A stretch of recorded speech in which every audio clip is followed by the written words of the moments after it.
Hello everyone, আমরা অনেকেই জানি যে কোনো সংখ্যাকে যদি জিরো দ্বারা ডিভাইড করা হয় তাহলে সেটা আনডিফাইন্ড হয়। কিন্তু কেন হয় সেটা আমরা অনেকে জানি না। তো আজকে আমি সেটাই প্রমাণ করব যে কেন আনডিফাইন্ড হয়। ঠিক আছে, অনেক টিচার আছে যারা শুধু বলে দেয় যে আনডিফাইন্ড হয়, বাট কেন হয় সেটা কিন্তু তারা বলে না।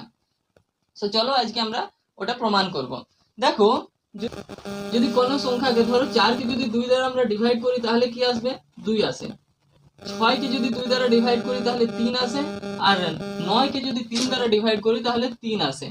ঠিক আছে, তাহলে দেখো এখানে যে 4কে যদি 2 দ্বারা ডিভাইড করা হয় তাহলে 2 কেন আসছে, তার কারণ হচ্ছে দেখো এখানে যে যদি এই 2 এর সাথে দুটো 2 যদি যোগ করা হয় তাহলে আলটিমেট এই 4 আসছে।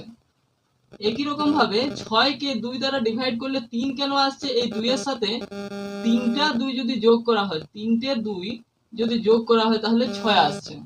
তার মানে এই সংখ্যাটা হচ্ছে কোটা সংখ্যা যোগ করার ফলে এটা আসছে। মানে এই নিচের সংখ্যাটা কোটা যোগ করলে এই উপরের সংখ্যাটা আসছে, সেটাই হচ্ছে আমাদের এই সংখ্যাটা। ঠিক আছে, ভাগফলটা। তাহলে এখানে দেখো, এখানে 3 এর সাথে তিনটে যদি 3 যোগ করা হয় তাহলে আলটিমেট আমাদের কি আসবে? 9 আসবে। বোঝা গেছে? তাহলে যে ভাগফলটা হচ্ছে সেটা না কত দিয়ে ভাগ করছি তার সাথে কোটা সেই সংখ্যাটা যোগ করলে আমাদের 9 আসছে, সেটা রিপ্রেজেন্ট করছে। তাহলে একই রকম ভাবে আমরা যদি 4 ডিভাইডেড বাই 0 করা হয়, ঠিক আছে, 4 ডিভাইডেড বাই যদি 0 করি তাহলে এখানে জিরোর সাথে কতগুলো জিরো তুমি যোগ করবে যাতে করে 4 আসবে? তুমি যতগুলোই জিরো যোগ করো না কেন এটা কোনোদিনও কিন্তু 4 আসবে না। ঠিক আছে, এটা কোনোদিনও 4 আসবে না। বুঝা গেছে?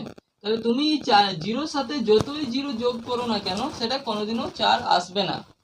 বুঝা গেছে? সো আমরা এটা ডিফাইন করতে পারবো না, তার জন্য এটা কিন্তু আনডিফাইন্ড।